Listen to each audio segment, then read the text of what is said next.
Hello students, we are continuing MCQ based on case scenario. This case scenario is based on sale of product with warranty under Ind AS 115.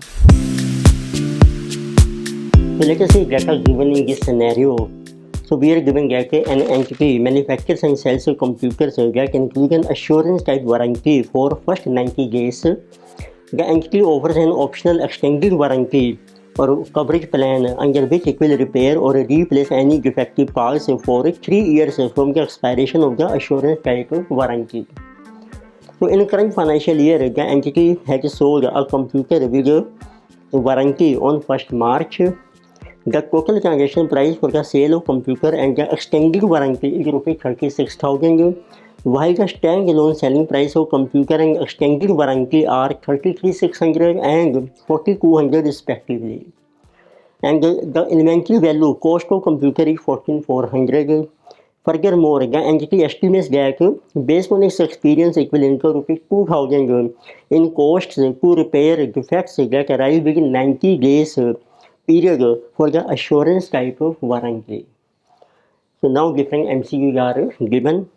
So fully have to determine the amount of sale revenue for sale of computer on 1st March to be recognized by the entity for current financial year ending 31st March. तो पहले देखते हैं ये warranty का case है, इसमें आपको mention किया है तो कंपनी है मीन्स एंटिटी. सो एंटिटी है जी सोल्ड कंप्यूटर, तो हमने एक कंप्यूटर सेल किया है और इसमें हम उनको वारंटी दे रहे हैं, अश्योरेंस वारंटी दे रहे हैं फॉर 90 डेज. किसी computer with 90 days assurance warranty, and plus we are also given extended coverage plan. This is for 3 years after this our assurance warranty is over. It means जिसे कहा गया plus हम उनको provide कर रहे हैं customer को एक्सटेंडेड वारंटी. और इसका जो टोटल प्राइस आपको मेंशन किया है तो जिसे यू 4 रुपीज़ कंप्यूटर हम ट्रांसफ़र कर रहे हैं 4,36,000. इट मीन्स वारंटी के केस में पहले इसकी करेक्टली कॉन्सेप्ट देख लेते हैं. इसमें आपको देखो प्रोडक्ट हम ट्रांसफ़र करके हैं कस्टमर को. अब इसमें दो तरह की आपको वारंटीज़ मिलती हैं. एक है आपकी एश्योरेंस वारंटी, तो ये आपकी इन बिल्ट वारंटी होती है. इट मीन्स ये कंपलसरी वारंटी है, एक तरीके से हर कस्टमर को रिसीव होती है वारंटी. तो जो ट्रांजैक्शन प्राइस होता है इस केस में जब भी आप प्रोडक्ट सेल कर रहे हैं तो ट्रांजैक्शन जो प्राइस है this is related to product. तो इसमें जो फुल ट्रांजैक्शन प्राइस होता है वो हम प्रोडक्ट में एलोकेट कर रखे हैं. अब ये जो आपकी इन बिल्ट वारंटी है जैसे इस केस में 90 डेज है, इसको एक है एश्योरेंस वारंटी. तो उसके ऊपर यदि आपका कोई एक्सपेंस होता है वो हम एस्टिमेट करके उसका प्रोविजन बनाया जाता है. इट मीन्स ट्रांजैक्शन प्राइस जो है प्रोडक्ट का वो तो आपका रेवेन्यू बन जाएगा. And plus so we will make estimate of estimated costs of assurance warranty, and for this purpose your provision is created. It means जो आपकी एश्योरेंस वारंटी का एक्सपेंस होता है वो हम ट्रांजेक्शन प्राइस में हम कहेंगे पहले इंक्लूड है, वो तो रेवेन्यू बन गया. तो जब आपकी कॉस्ट राइज होगी, एक में राइज और एक में नो राइज, बट उसका एस्टिमेट करते हैं और उसका हम एक प्रोविजन क्रिएट कर देते हैं. तो सेकंड टाइप की वारंटी आपकी एक्सटेंडेड वारंटी. तो इसमें हम कस्टमर से पहले एडवांस में कुछ मनी रिसीव करते हैं along with sale of product. तो ये जो वारंटी ऑप्शनल होती है नॉर्मली, इसमें जिसे ये ऑप्शनल और एक्सटेंडेड जो वारंटी इसको हम कहते हैं सर्विस टाइप वारंटी, कि हमने फ्यूचर में सर्विस प्रोवाइड करनी है कस्टमर को, सर्विस टाइप वारंटी. तो इट मीन्स इसका प्राइस हमने रिसीव किया कस्टमर से अलॉन्ग विद प्रोडक्ट और ये आपने सर्विस अभी देनी है फ्यूचर टाइम पीरियड में, may be 2 year may be 3 year. तो जो भी आपका ट्रांजेक्शन प्राइस है उसको आपने एलोकेट करना है, इसलिए एलोकेटेड टू प्रोडक्ट मीन्स जो प्रोडक्ट आपने ट्रांसफ़र किया है उसका कितना प्राइस है and this service type warranty. ये हमारा बेसिक रूल है प्रैक्टिकल. तो अब ये केस सिनेरियो देखते हैं उसमें आपको किस तरीके से ट्रीटमेंट करना है. अब आपको कुछ डिफरेंट MCQ हैं. नंबर 1 गैर asking what is amount of sale revenue for sale of computer. तो पहले हम अपना क्वेश्चन डिस्कस करते हैं. पहले तो आपने देखो अब प्रोडक्ट्स जो हैं आपके कौन कौन से हैं. तो उसमें आपके दो प्रोडक्ट माने जाएंगे। Number one is sale of computer और सेकंड है आपकी एक्सटेंडेड वारंटी, देखिए आंसू कहा कि सर्विस टाइप वारंटी, ये आपने फ्यूचर में सर्विस प्रोवाइड करनी है कस्टमर को टू रेक्टिफाई यानी डिफेक्ट्स विच में राइज इन फ्यूचर। अब उनके स्टैंड लोन प्राइस आपको देखो मेंशन किए हैं, स्टैंड लोन प्राइस, तो इस रेशो में आप एक्चुअल ट्रांजेक्शन प्राइस को एलोकेट कर दीजिए। स्टैंड लोन प्राइस ही आपको देखो मेंशन किए हैं 33,600, अमाउंट है आपके रुपीज़ में 33,600 एंड सेकंड बनेगी 4,200, तो total price is becoming this is 37,800। अब टोटल जो ट्रांजेक्शन प्राइस है वो आपको मेंशन किया है ₹36,000, उसको आप एलोकेट कीजिए 36,000 को इस रेशो में, तो this will be 36,000 into 33,600 divided by 37,800, तो दिस अमाउंट इज कमिंग 32,000, तो इट मीन्स रिमेनिंग रह जाएगा आपका 4,000 this is allocated to this one extended warranty. तो पहले मैं सारी एंट्रीज पास कर रखा हूँ, then we will discuss MCQ। अब देखो आपकी एंट्री बन जाएगी कैश अकाउंट डेबिटेड और रिसीवेबल अकाउंट डेबिटेड।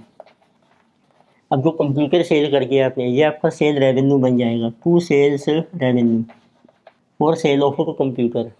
और जो आपकी एक्सटेंडेड वारंटी है उसका हमने एक प्रोविज़न बना देना है, क्योंकि फ्यूचर में आपको सर्विस देनी है, तो किसी जो टू प्रोविज़न और सर्विस टाइप वारंटी, तो आप सिंपल लिख सकते हैं प्रोविज़न फॉर वारंटी, ब्रैकेट में आप मेंशन कर लीजिए सर्विस टाइप वारंटी। अमाउंट्स आपके ये हैं, टोटल 36,000 आपको अमाउंट रिसीव होने हैं, जिसमें से 32 आपका सेल रेवेन्यू है एंड 4,000 ये प्रोविज़न फॉर वारंटी। फिर आपको मेंशन किया था जो हमारी 90 डेज़ की वारंटी है एश्योरेंस टाइप वारंटी, उसकी एस्टिमेटेड कॉस्ट है आपकी 2,000। तो जब एस्टिमेटेड कॉस्ट दी है at the end of current financial year, तो ये तो देखो एंट्री आपकी बन जाएगी as of 1 March of current financial year, ये हम डिस्कस कर रहे हैं करंट फाइनेंशियल ईयर। फिर end of this year 31 March, तो अभी जो एश्योरेंस वारंटी है उसका पीरियड है 90 डेज़ का, तो अभी आपके 30 डेज़ हुए हैं, तो पॉसिबिलिटी है कि फ्यूचर में आपको एक्सपेंस करना पड़ सकते हैं, तो उस एक्सपेंस को आप आज ही रिकॉग्नाइज कीजिए। एंट्री बन जाएगी आपकी warranty costs to provision for warranty and this is assurance type warranty, इसको हम कहते हैं एश्योरेंस टाइप वारंटी, जो हम प्रोडक्ट में इन बिल्ट होती है, एश्योरेंस दे रहे हैं कस्टमर को। उसका एस्टिमेटेड अमाउंट है 2,000, तो उतने अमाउंट का आप प्रोविजन रिकॉग्नाइज कर लीजिए। सेकंड आपको दिया है कि जो कंप्यूटर आपने सेल किया है उसकी कॉस्ट है कंपनी की 14,400, तो वो ट्रांसफ़र हो जाएगी आपकी COGS में, एंट्री बन जाएगी COGS to inventory of computer, इसका अमाउंट आपको दिया है 14,400। अब आप चेक कर सकते हैं कि इस साल में कितना प्रॉफिट रिकॉग्नाइज होगा, तो आपकी बुक्स में देखो सेल्स रेवेन्यू आ जाएगा, ठीक है, और वारंटी की कॉस्ट हैं और कॉस्ट ऑफ गुड्स हो गए, तो इनके वेस्ट कर लेते हैं। तो नेक्स्ट आपको देखो एंट्री करनी है, सेल्स रेवेन्यू आपका P&L में ट्रांसफ़र हो जाएगा, तो आप P&L अकाउंट बना सकते हैं, एंट्री भी कर सकते हैं, but I am showing big P&L। तो देखो क्रेडिट साइड में आ जाएगा बाय सेल्स रेवेन्यू, अमाउंट है आपके रुपीज़ में, तो किसी जबर 32,000, ये मैंने हॉरिजॉन्टल शो किया है। COGS आपकी क्रेडिट हो जाएगी to cost of goods sold account, तो दिस इज अवर 14,400। फिर आपके जो एक्सपेंस हैं वारंटी कॉस्ट्स ये भी डेबिट हो जाएंगी, बैक में लीजिए 2,000, तो बैलेंस आपका आ जाएगा नेट प्रॉफिट। तो आप इनकम स्टेटमेंट बना सकते हैं, वर्टिकल भी बना सकते हैं, तो वर्टिकल में हम शो कर देंगे sales revenue 32 less COGS less warranty cost, balance is our net profit, तो 32,000 माइनस 16,400, तो प्रॉफिट इज अवर 15,600, तो दिस इज अवर प्रॉफिट, तो total is 32। So now let us see MCQ number 1. They are asking what is amount to sale revenue for sale of computer on 1st March to be recognized by entity for current financial year. So it means so MCQ number 1. तो आपको determine करना है what is sale revenue for computer. तो ये हमने देखो calculate किया है। सेल रेवेन्यू है आपका 32,000, so this is your answer, rupees 32,000. You can see which option is correct. Answer is option number B is correct. So second year asking, determine the amount of total provision for warranty cost to be recognized by the end of current financial year ending 31st March. तो total provision देखो कितना है अब आपका। This is MCQ number second.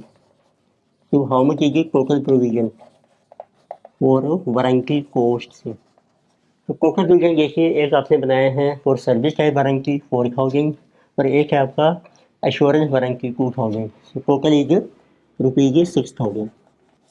So you can see which option is correct. So answer is option number C. So next we are asking MCQ number 3. Determine the amount of profit recognized by the entity for current financial year ending 31st March. अब आपको देखना है कितना profit आपने recognise किया है current year में। तो MCQ number 3, so what is the amount of profit recognized by company for current financial year? Profit देखो आपने कैलकुलेट किया है P&L में 15,600। You can see which option is correct. Answer is option number A. So in this lecture we discuss case scenario based on sale of product with warranty under Ind AS 115. Further topic we will continue next lecture. Video आपको अच्छी लगे subscribe कीजिए, recommend कीजिए, share कीजिए। Thank you.